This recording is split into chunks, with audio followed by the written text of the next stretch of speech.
Preparation से हम क्या स्टेप्स को यूज करें कि हम कम से कम एफर्ट्स में मैक्सिमम मार्क्स को निकाल सकें। हम क्वालिटी एंड द क्वांटिटी दोनों को यूज करते हुए पेपर में अपना आंसर्स को फॉर्म करेंगे। What are the methods to improve the flexibility, how you can improve the flexibility.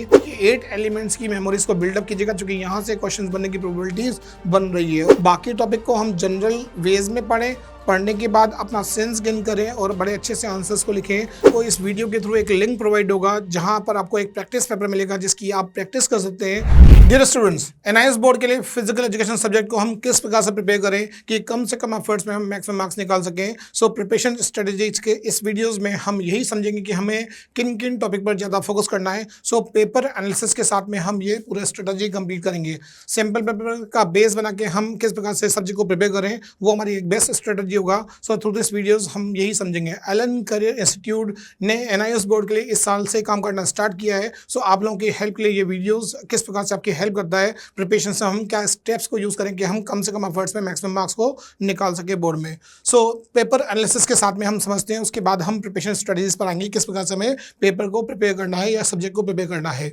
Simple paper 2025-26 का जो पेपर है उसमें किस प्रकार से क्वेश्चंस अटेम्प्ट आएंगे। 70 मार्क्स का थ्योरी पेपर जो होगा उसमें 38 question to be put up and all the questions are compulsory. Internal choice रहेंगी कुछ क्वेश्चंस में, पर कंपलसरी क्वेश्चंस हैं, कोई आपको अलग से कोई क्वेश्चंस नहीं मिलेगा। सो सभी क्वेश्चंस कंपलसरी है। यहाँ पर 15 questions of 1 marks, 10 questions of 2 marks, again the 8 questions of 2 marks. यहाँ डिफरेंस है दोनों में, ये ध्यान रखिएगा। Where is the 3 questions of 3 marks and the 2 questions of 5 marks. इस प्रकार से हमें 38 क्वेश्चंस पूरे अटेम्प्ट करने हैं पेपर में। 15 क्वेश्चन जो 1 मार्क्स हैं वो पूरे एमसीक्यू हैं, यहाँ पर एमसीक्यू ही है। सो वर्ड लिमिट जो दी हुई है उसमें सबसे पहला जो है 1 मार्क्स में एमसीक्यू है। 10 क्वेश्चंस ऑफ 2 मार्क्स, यहाँ पर जो क्वेश्चन का पेपर होगा वो ऑब्जेक्टिव टाइप क्वेश्चन है carrying 2 marks each with 2 sub parts of 1 marks each. So true and the false, fill in the blank and the match making questions can be put up in this sections, जो हमें almost objective questions के types में ही solve करने होते हैं। Where is the 8 questions of 2 marks subjective part में यहाँ क्वेश्चंस हैं। सो सब्जेक्टिव क्वेश्चंस में यहाँ पर जो वर्ड लिमिट दी हुई है 30 to 50 वर्ड लिमिट दी हुई है जो हमें पास में है। कुछ क्वेश्चंस में यहाँ पर आपको इंटरनल चॉइस अवेलेबल होंगी।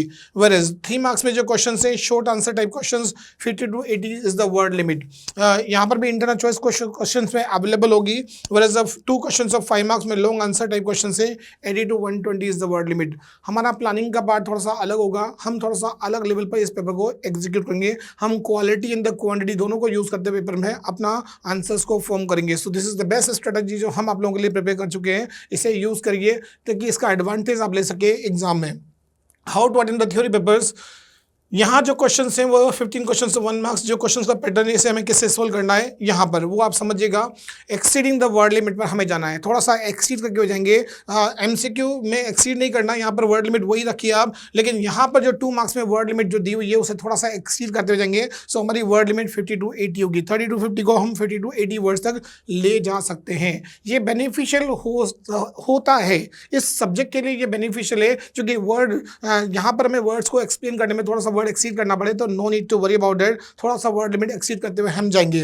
वेयर इज 3 मार्क्स में जो हमारी वर्ड लिमिट होगी वो 80 to 100 word. Where is 5 marks में जो वर्ड लिमिट है वो 120 to 150 वर्ड लिमिट जो एनआईएस बोर्ड दी हुई है उससे हम जस्ट डबल यूज कर रहे हैं, लेकिन टाइम डबल नहीं मिलता है। सो टाइम मैनेजमेंट हमारा बनना चाहिए। किस प्रकार से 180 मिनट जो आपको टाइम मिलता है उसमें आपको कैसे मैनेज करना है, इस प्रकार से आप मैनेज कीजिएगा। ये इस प्रकार से 25 मिनट पर क्वेश्चन आप यूज कर सकते हैं 5 मार्क्स में। There are the 2 questions we are required 50 minutes to complete the sections।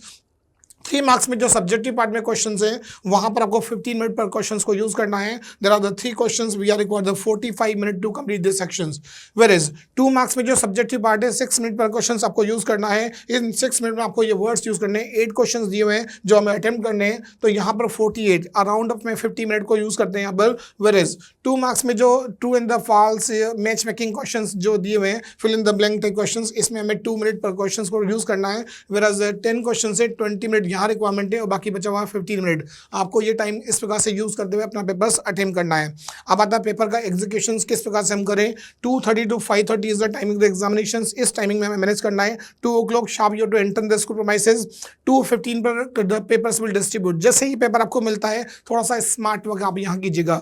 Read the questions carefully, frame the answer in the mind. कोशिश करें सबसे पहले आप 1 मार्क्स में जो एमसीक्यू उसे सॉल्व करें, क्योंकि writing is not allowed on the papers. So आप डॉट मार्किंग करते करते हुए हर राइट ऑप्शन पे एमसीक्यू में आप मार्क कर सकते हैं पेपर में, माइनस डॉट मार्क करते हुए आप मार्किंग की जगह यहाँ पर where fill in the blank match making में भी आप पेंसिल से या लाइट इंप्रेशन से अपने आंसर्स को लिख सकते हैं एग्जाम में को पेपर में। ये दो काम बहुत जरूरी है। यहाँ पर हम लोगों ने 15 मिनट में ये 2 सेक्शन सॉल्व किए और टाइम बचता है तो फिर आप इन 3 सेक्शन के क्वेश्चंस को रीड बड़े बारीकी से पढ़िएगा, समझिएगा और हमें क्या क्या उनमें लिखना है।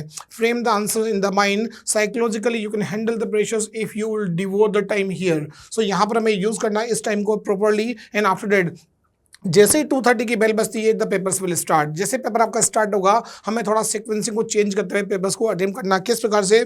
सबसे पहले 2:30 पे हम जाएंगे एमसीक्यू, चूंकि एमसीक्यू हम सॉल्व कर चुके हैं और 15 एमसीक्यू जो दिए हैं उनके आंसर आप चाहें तो एक सिंगल पेज पर टेबुलेशन फॉर्म को यूज करते हुए बना सकते हैं। टाइम जितना बच सकता है उतना बचाइएगा, चूंकि 15 मिनट है। अगर आपने टाइम को डिवोट करते हुए क्वेश्चन के आंसर निकाले हुए हैं तो फिर यहाँ आपको कम टाइम लगेगा। हार्डली मैं समझता हूँ 8 to 10 मिनट में आप ये काम कर सकते हैं। 5 to 6 मिनट आराम से यहाँ से हम बचाएंगे और वो बचा हुआ टाइम बाद में फिर हमें क्रॉस चेक करने में और थोड़ा सा प्रेजेंटेशन में यूज करना है। इसलिए यहाँ से सेक्शन को से टाइमिंग को बचाना बहुत जरूरी है। हमारा टाइम होता है 15 मिनट यूज करने पर 2:45 से सेकंड टारगेट जो होगा हमारा वो 2 मार्क्स में जो true and the false question से fill in the blank question से इनको हम अटेम्प्ट करेंगे। 20 मिनट का टाइम दिया हुआ है, क्योंकि मैक्सिमम क्वेश्चन के आंसर हमने रीडिंग सेक्शन में ही मार्क कर लिया, फिल कर लिया पेपर के ऊपर में, तो हमें उनके आंसर्स को लिखना है। यहाँ पर भी टाइम 20 मिनट है, पर जितना आप बचा सकते हो बचाइएगा। इन दोनों सेक्शन से मैं समझता हूँ 10 मिनट अप्रोक्सीमेट टाइमिंग आप बचाइएगा, क्योंकि स्टार्टिंग की स्पीड होती है उसका एडवांटेज लेते हुए हम ये काम बड़े अच्छे से कर सकते हैं। अराउंड 3 PM पर आपको फिर यहाँ पर राइटिंग सेक्शन स्टार्ट करना है। राइटिंग सेक्शंस में हमें 5 मार्क्स से स्टार्ट करना है। 5 मार्क्स से क्यों करें? क्योंकि साइकोलॉजी ये बोलती है first impression is the last impression. अगर हम लैंग्वेज सब्जेक्ट में क्वालिटी आंसर्स के थ्रू मेजर क्वेश्चन में बड़ा अच्छा इंप्रेस कर सकते हैं, सो आप यहाँ पर यूज़ करें 5 मार्क्स से स्टार्ट करें। 5 मार्क्स से है और ये इम्पैक्ट है कि first impression is the last impression जब हम काउंट करते हैं क्वालिटी तो आंसर्स के थ्रू एग्जाम में सब्जेक्ट के क्वेश्चन में, तो यहाँ 5 मार्क्स ही वो क्वेश्चन है जहाँ आप मेजर क्वेश्चन के थ्रू किसी भी एग्जामिनर से को इंप्रेस कर सकते हैं और इंप्रेशन के में फायदे मिलते हैं। सो टाइम का मैनेजमेंट यहाँ यूज कीजिएगा। टाइम क्या है? 3:05 से स्टार्ट करना है, तो नेचुरली 5 मार्क्स में क्वेश्चन का टाइमिंग जो दिया हुआ है वो है हमारा 50 मिनट। 50 मिनट प्लस करने पर अराउंड 3:55 4 o'clock तक आपको ये सेक्शंस पूरे कंप्लीट करने हैं। टाइम सेट रखिएगा। एग्जाम के रूम में आपको ये 3 सेक्शन जो है 4 PM तक आपको कंप्लीट करने हैं। ये ध्यान रखना, टारगेट रखिएगा, क्योंकि टारगेट के पास पहुंचते पहुंचते हम बड़े अच्छे से थोड़ा सा और अच्छे से स्पीड हमारी इंप्रोवाइज हो जाती है, ये आप ध्यान रखिएगा। 3:55 अगर आपने टाइमली देखा कि अगर आप यहाँ थोड़ा सा प्लस कर रहे हैं, टाइम ज़्यादा हो रहा है, no need to worry about it. हम 2 and 3 मार्क्स में सब्जेक्टिव क्वेश्चन में थोड़ा वर्ड लिमिट जो NIOS बोर्ड ने दी हुई है उसी को हम यूज़ करेंगे, बट यहाँ पर हमें थोड़ा सा ध्यान रखना है कि टाइम वर्ड जो है वो थोड़ा सा एक्सीड करते हुए आंसर की क्वालिटी को मेंटेन करते हुए हम क्वालिटी एंड द क्वांटिटी दोनों को यूज़ करते हुए बड़े अच्छे से आंसर्स को लिखें। 3:55 PM से फिर हमारा जो सेकंड टारगेट होगा यहाँ पर सब्जेक्टिव पार्ट में वो है 3 मार्क्स में। 3 मार्क्स का जो टाइम का मैनेजमेंट है वो अराउंड 45 मिनट दिया हुआ है और 45 मिनट प्लस करने पर 4:40 PM पर हमें ये सेक्शन टाइम लिए अटेम्प्ट करना है एंड आफ्टर दैट 2 मार्क्स में क्वेश्चंस। आप चाहें तो ये 4:40 से स्टार्ट किया, 2 मार्क्स का टाइम का मैनेजमेंट 50 मिनट का है और ये आपका इस प्रकार से 5:30 PM पर आपका पेपर पूरा कंप्लीट होगा। टाइम को ध्यान रखते हुए आप यूज़ कीजिएगा। टाइम चूँकि हम जानते हैं एग्ज़ाम के रूम में टाइम ही है, क्योंकि गोल ही होता है वो टाइम का जो आपके लास्ट टाइम पर आपकी थकने के बाद भी स्पीड को इम्प्रोवाइज़ करता है। सो अगर हम टाइम को इस प्रकार से मैनेज करें तो बड़े अच्छे इम्पैक्ट होंगे, इंप्रेशंस का फ़ायदा मिलता है। लैंग्वेज सब्जेक्ट में हमें मेजर क्वेश्चन से स्टार्ट किया तो नेचुरली वो इम्पैक्ट, वो जो क्वालिटी द वर्ड्स आपने यूज़ किए उनका फ़ायदा हमें मिलता है। ये स्ट्रेटजी आप फॉलो कर सकते हैं पेपर को अटेम्प्ट करने में। पेपर का एनालिसिस करने पर हम देखते हैं कि इंटरनल कैलकुलेशंस किस प्रकार से होती है मार्क्स की। देखिए आप लोगों ने जो theory exams TMA and the practicals in 3 sections में ये हमारा डिवाइडेशन है। थ्योरी एग्जाम 70 मार्क्स का पेपर होगा, पर चूंकि इसका 20% मार्क्स जो है वो टीएमए से निकलता है। 70 मार्क्स में से 20% मार्क्स जो है इट मीन्स 14 मार्क्स जो है आपको टीएमए से काउंट होंगे, लेकिन होगा पेपर 70 मार्क्स का। अब 70 को यहाँ पर आपने कितने का मार्क्स ऑप्ट किए हुए हैं, किस प्रकार से कैलकुलेशन होगी वो आप समझिएगा। सपोज कीजिए 54 मार्क्स आपने ऑप्ट किए 70 में से, वेरेज टीएमए में आपको 20 में से 18 मार्क्स मिले हुए हैं। तो calculation step 1 combined theory plus TMA, पहले तो यहाँ कंबाइंड मार्क्स होंगे इन दोनों के 54 प्लस 18 72 मार्क्स आपके यहाँ बनते हैं। अब यहाँ पर कन्वर्ट 2 थ्योरी आउट ऑफ 70 से कन्वर्ट करना होगा, क्योंकि ये 90 में से मार्क्स ऑप्ट हुए आप लोगों को, पर हमें 70 में इसमें कन्वर्ट करना है। सो कन्वर्ट करने में ये आपका फॉर्मूला जिससे आपको यूज होगा, इट मींस आपने यहाँ पर 56 टीएमए प्लस थ्योरी में जो मार्क्स ऑप्ट किए थे उनका 70 मार्क्स से कैलकुलेशन करने पर 56 मार्क्स निकलता है। नाउ आफ्टर दैट 8 प्रैक्टिकल्स इसमें होगा। सो 56 प्लस प्रैक्टिकल में जितने भी मार्क्स आपने नोट किए उस प्रकार से आपके मार्क्स की कैलकुलेशंस होती है। ये पेपर 70 मार्क्स का है, पर 70 का जो 20% है, इट मींस 14 मार्क्स जो है वो टीएमए से होता है, वरएज थ्योरी पेपर जो होगा वो रिमेनिंग 56 नंबर से होगा और उसमें से हमने कितने मार्क्स ऑप्ट किए हैं इस प्रकार से हमारा कैलकुलेशंस होता है। ये ध्यान रखिएगा, ये हर सब्जेक्ट में मार्क्स के रेशियोज के हिसाब से ऊपर नीचे होंगी। सो इसे आप बेस बना के अपना टारगेट सेट कर सकते हैं कि किस प्रकार से हमें मार्क्स को गेन करना है यहाँ पर थ्योरी में। चलिए, फिजिकल एजुकेशन सिलेबस, जो सिलेबस दिया हुआ है वो सिलेबस इस प्रकार से, टीएमए जो फर्स्ट पार्ट है वो 40% पार्ट है, टर्म एंड एग्जामिनेशन जो होगा 60% पोर्शन होगा पूरे कंप्लीट एंटायर सिलेबस का। क्योंकि थ्योरी एग्जाम्स में हमें टीएमए चैप्टर से कोई मतलब नहीं है, सो इन चैप्टर्स को हम अपनी यहाँ पर कवर नहीं करेंगे। हाँ, यहाँ पर जो कवर की हुई है इसे, अब यहाँ वेटेज जो दिया हुआ है इन चैप्टर्स का, मॉड्यूल नंबर 1 में 2 चैप्टर्स आप लोग के पार्ट में बनते हैं थ्योरी एग्जाम में, लेसन 1 एंड द लेसन 2, जहाँ 10 मार्क्स का ये वेटेज दिया हुआ है। नाउ लेसन 5, 6 एंड 8 जो मॉड्यूल नंबर 2 में है 14 मार्क्स कवर होंगे आपके एग्जाम में, वेयरएज 10 एंड 12 मॉड्यूल नंबर 3 में जो चैप्टर्स हैं उनसे 14 मार्क्स कवर होंगे। इसी प्रकार से यहाँ पर नेक्स्ट पार्ट रहता है लेसन नंबर 14, 16 एंड 17 16 मार्क्स में कवर हुए हैं, वेयरएज 18, 19, 21 एंड 22 16 मार्क्स में कवर होंगे। इस प्रकार से वेटेज आपका दिया हुआ है इन पांचों मॉड्यूल्स में जो चैप्टर्स यूज किए गए इनका। यहाँ पर हम थ्योरी एग्जाम्स के लिए जो टर्म 2 में टर्म एंड एग्जामिनेशंस में जो आएंगे वो लेसन्स कवर करेंगे, ताकि हम एक बेस्ट स्ट्रेटजी सेट कर सकें किस प्रकार से हम अपनी प्रिपरेशंस में ये शामिल करते हुए मार्क्स को बड़े अच्छे से निकाल सकते हैं कम से कम प्रिपरेशन में। क्योंकि गैप कम है, आपको इंग्लिश चाहे फिजिक्स हो चाहे केमिस्ट्री हो, यहाँ पेपर में गैप बड़ा कम है। 28 को आपका इंग्लिश का है एंड 30 अप्रैल को आप लोगों का फिजिकल एजुकेशन का है। गैप कम है, लेकिन हमें प्रिपरेशंस जो अभी से अगर हम कर रहे हैं तो वहाँ पर हमें किन किन चीज़ों को साथ के साथ रिवीजन करें, ये आप इस वीडियोज़ के थ्रू समझ सकते हैं कि कौन से ऐसे टर्म्स जहाँ पर ज़्यादा रिवीजन की रिक्वायरमेंट है, ताकि हम एग्जाम्स में उनकी मेमोरीज को बिल्डअप करते हुए और बड़े अच्छे से हम प्रिपेयर कर सकें सब्जेक्ट को और मार्क्स का रेशियोज वो निकाल सकें जो हमें रिक्वायरमेंट है। चलिए, यहाँ पर सैम्पल पेपर को एनालाइज करते हैं। सैम्पल पेपर जब एनालाइज किया इस साल का आप लोगों का, तो वहाँ पर जो क्वेश्चंस का इस प्रकार से पुटअप हुए हैं। देखिए, ये मॉड्यूल्स, ये चैप्टर्स हैं आपके लेसन से, इन लेसन से 1 मार्क्स 2 मार्क्स एंड 2 मार्क्स में जो सब्जेक्टिव पार्ट है वो, ये 2 मार्क्स में इंटरनल चॉइस जो था fill in the blank type question थे वो अलग है, पर ये सब्जेक्टिव पार्ट है 2, 3 एंड 5 मार्क्स में। इन चैप्टर से इस प्रकार से क्वेश्चन पुटअप हुए हैं। क्वेश्चन नंबर 26 में पहला क्वेश्चन यहाँ से चैप्टर नंबर 2 से है, तो सेकंड क्वेश्चन चैप्टर नंबर 1 से पुटअप हुआ है। बाकी सब जगह जो है वो एक ही चैप्टर से दोनों क्वेश्चंस पुट अप हुए हैं इंटरनल चॉइस के मामले में। तो यहाँ वेटेज अगर आप चेक करेंगे तो वेटेज ऑलमोस्ट वही दिया हुआ है जो बोर्ड ने दिया, थोड़ा सा एक आध नंबर का फर्क है, बाकी तो वेटेज वही है। इट मींस 1 नंबर चैप्टर से 7 मार्क्स में क्वेश्चन हैं, 2 नंबर चैप्टर से 5 मार्क्स में क्वेश्चन हैं, और दोनों मिला के ये 10 मार्क्स का वेटेज दिया हुआ है। यहाँ थोड़ा ऊपर नीचे, चूंकि यहाँ 2 मार्क्स एडिशनल जो है वो काउंट हुए हैं, सो नेचुरली ये 10 मार्क्स का वेटेज है यहाँ पर इन 2 चैप्टर्स का। हम वेटेज के अकॉर्डिंग चैप्टर्स को बड़े अच्छे से प्रिपेयर करेंगे। अब यहाँ पूरी बुक में जो चैप्टर्स हैं उन्हें हमें किस प्रकार से प्रिपेयर करना है वो हम स्टेप बाय स्टेप समझेंगे, ताकि हम एक बेस्ट मार्क्स निकाल सके कम से कम एफर्ट्स में यहाँ पर। पेपर एनालिसिस के बाद में सब्जेक्ट को हम किस प्रकार से प्रिपेयर करें। So whenever you want to prepare the subject, use this strategies. ये एक मेथड है जिसको यूज कीजिएगा आप लोग पर। 14 यूनिट्स आर गिवन, इन 14 यूनिट्स को हम किस प्रकार से प्रिपेयर करें। You just divide the 14 units in 2 part, general and the specific. General terms and the specific terms में डिवाइड करना है। General terms is also called the changeable terms, so you can change the term here, whereas यहाँ पर है specific terms, it is called the unchangeable terms.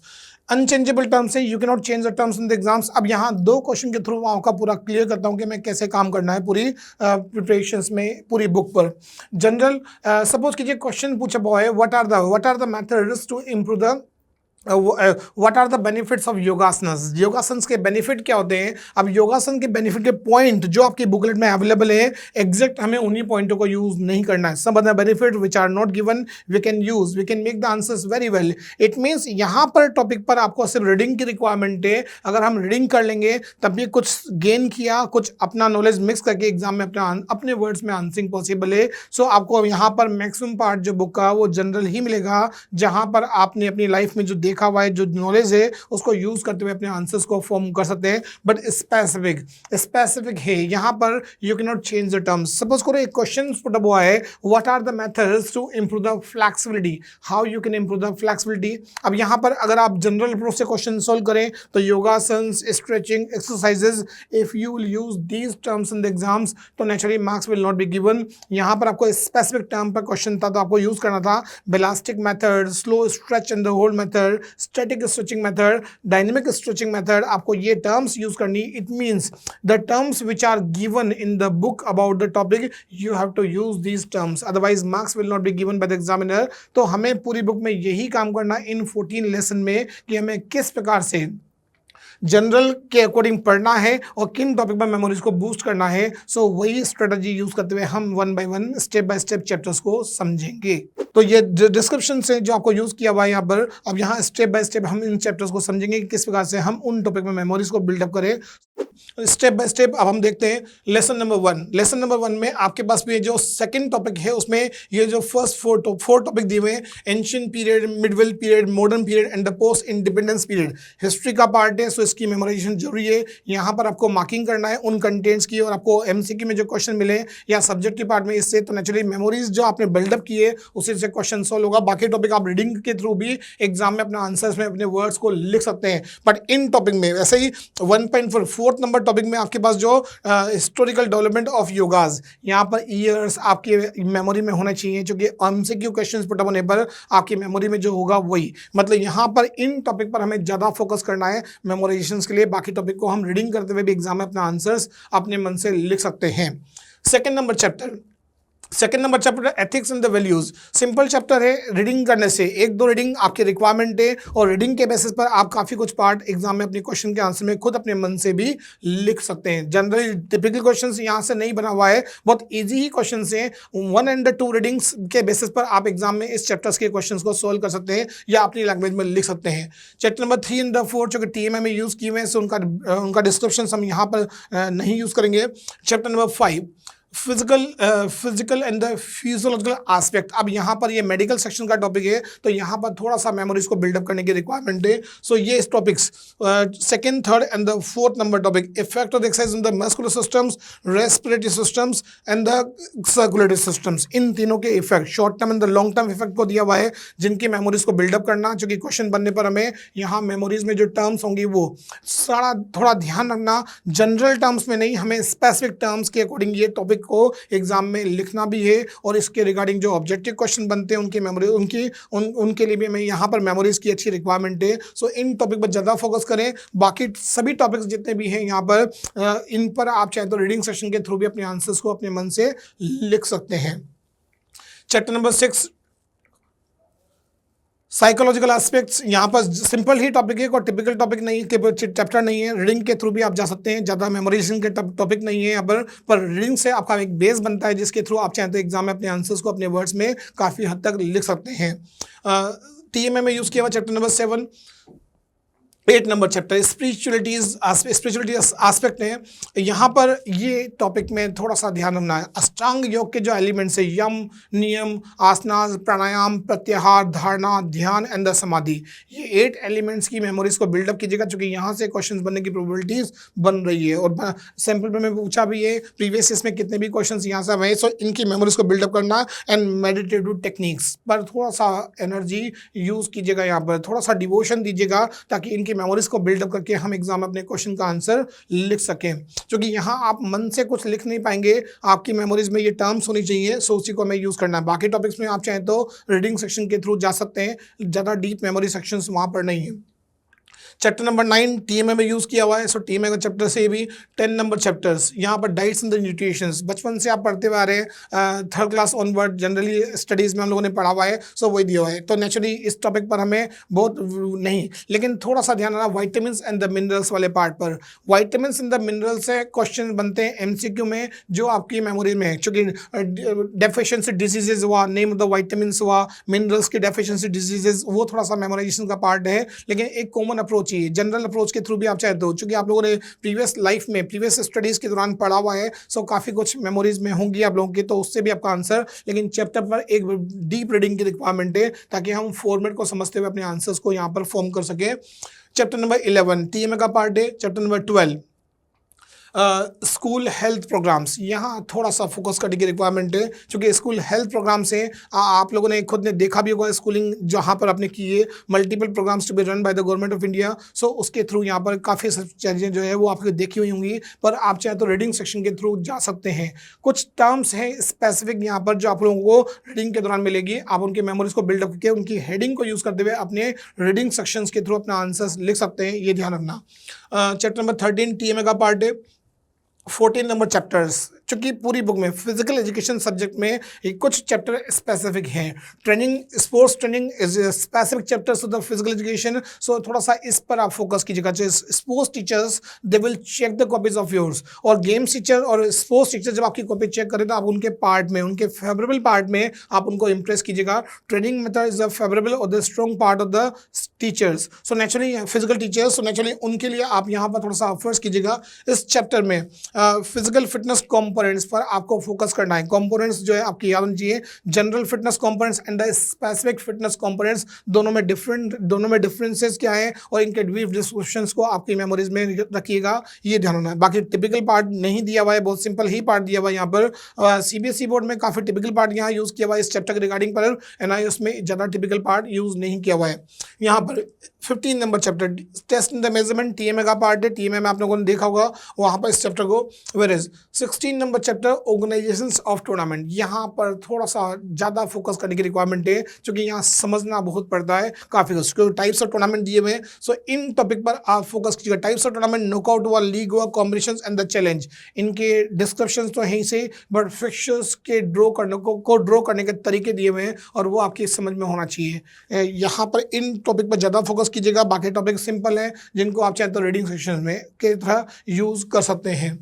Lesson number 17 chapters में athletics injuries in the first aid and the safeties, आपकी life का part है। Injuries जो देखी हुई हैं उसे यूज़ कीजिएगा। यहाँ पर अगर आप थोड़ा सा सेंस को झाँकें तो यहाँ नेम ऑफ द इंजरीज को ध्यान रखना। Soft tissues in the bone injury में कौन कौन से टाइप दिए हुए हैं, उनकी मेमोरी को बिल्डअप कीजिएगा, बट फॉर्मेट थोड़ा सा ध्यान रखना। डिस्क्राइब करें आप अपने लाइफ के उस अनुभव को यूज़ करते हुए जो आप लोगों ने देखा हुआ है, क्योंकि injuries is a part of the life और हम लोगों ने देखा हुआ है, उसे आप सिस्टम को यूज़ करते हुए जा सकते हैं, but you must know the name of all the injuries which are given in our syllabus. बाकी टॉपिक आप जनरल है, चाहे तो आप रीडिंग सेक्शन के थ्रू अपने आंसर्स को अपने मन से भी लिख सकते हैं वहाँ पर, बट बेसिक फॉर्मेट जो हमें बुक का रिक्वायरमेंट है उसको आप एक बार देखने पर अपना आंसर्स को लिख पाएंगे। वेयरएज लेसन नंबर 18 हठ योग, अब यहाँ पर योगाज वाला पार्ट है जो थोड़ा सा लेंदी है, इसे थोड़ा सा सिस्टमेटिक मैनेज कीजिएगा एग्जाम के लिए, क्योंकि यहाँ से क्वेश्चन भी काफ़ी अच्छे हैं एग्जाम में। 16 मार्क्स में क्वेश्चन से इन टॉपिक से जो अब आ रहे हैं। हठ योग, अब हठ योग में हमें नाड़ीज एंड द चक्रास और इस पर फोकस करना है। इन दो टॉपिक पर मैक्सिमम फोकस कीजिएगा, क्योंकि यहाँ से आपको माइनर क्वेश्चन और मेजर क्वेश्चन मिलने की प्रोबेबिलिटी बन रही है। वेयरएज लेसन नंबर 19 षट कर्मा, तो कर्माज में हमें ये ध्यान रखना है, ये जो वेरियस कंपोनेंट्स ऑफ षट कर्म्स हैं, इन 6 कंपोनेंट्स पर हमें थोड़ा सा एनर्जी डिवोट करना है, टाइम डिवोट करना है। यहाँ पर प्रिपरेशन का लेवल बड़ा स्ट्रॉन्ग रखिएगा, क्योंकि यहाँ से क्वेश्चन जो है आपकी मेमोरी सेक्शन से सोल्व होगा जो आप लोगों ने पढ़ा हुआ है। लेसन नंबर 20 जो है टीमे का पार्ट है, आसनास वाला part. Where is the 21 pranayama है। Pranayama is a part of life, आपने देखा होगा, it is the art of the breath control, तो उसे जो हम जानते हैं उसे समझिएगा, लेकिन आपको यहाँ डिफरेंट टाइप्स ऑफ प्राणायाम में इन सब प्राणायाम पर आपको थोड़ा सा टाइम देना पड़ेगा। इनकी मेमोरीज को बिल्डअप कीजिएगा, क्योंकि प्रोसेस दिया हुआ है, इस प्रोसेस को समझना पड़ेगा और उसके बेसिस पर एग्जाम में आप जब इन पर आंसर्स लिखेंगे तो वर्ड क्वालिटी जो आपने यूज़ की है उस पर आपकी मार्किंग होगी। सो यहाँ पर ये टॉपिक ज़्यादा इंपॉर्टेंट है जिन पर आपको थोड़ा सा मेमोराइजेशन में टाइम की रिक्वायरमेंट होगी। बाकी टॉपिक आप चाहे तो रीडिंग सेक्शन के थ्रू भी जा सकते हैं। Where is last chapter mudras and the बंस, यहाँ से भी क्वेश्चंस मेजर क्वेश्चन बनने की प्रोबेबिलिटीज़ हैं, ये ध्यान रखना। मेजर क्वेश्चन बनता है तो टाइप्स ऑफ मुद्राज में जो है आप लोगों की थोड़ा सा फोकसिंग होना चाहिए। सो इन टॉपिक पर आप फोकस करते हुए आप प्रिपरेशंस कर सकते हैं बहुत कम टाइमिंग में। बाकी टॉपिक को हम जनरल वेज में पढ़ने के बाद अपना सेंस गेन करें और बड़े अच्छे से आंसर्स को लिखें, पर इन टॉपिक पर आपको मेमोरीज को बिल्डअप करना पड़ेगा। सो इन पर फोकस करते हुए अपना प्रिपरेशंस कीजिएगा। So this is the best way to prepare the subject. Preparation strategy के साथ में यहाँ पर आपको इस वीडियो के थ्रू एक लिंक प्रोवाइड होगा जहाँ पर आपको एक प्रैक्टिस पेपर मिलेगा जिसकी आप प्रैक्टिस कर सकते हैं अपने मेन एग्जाम्स के लिए कि किस प्रकार से आंसर सकें, टाइम का मैनेजमेंट हमारा किस प्रकार से बन रहा है ताकि आप एग्जाम्स में अपना बेस्ट एग्जीक्यूट करते हुए अपना आंसर्स में मार्क्स निकाल सकें। So thank you for this.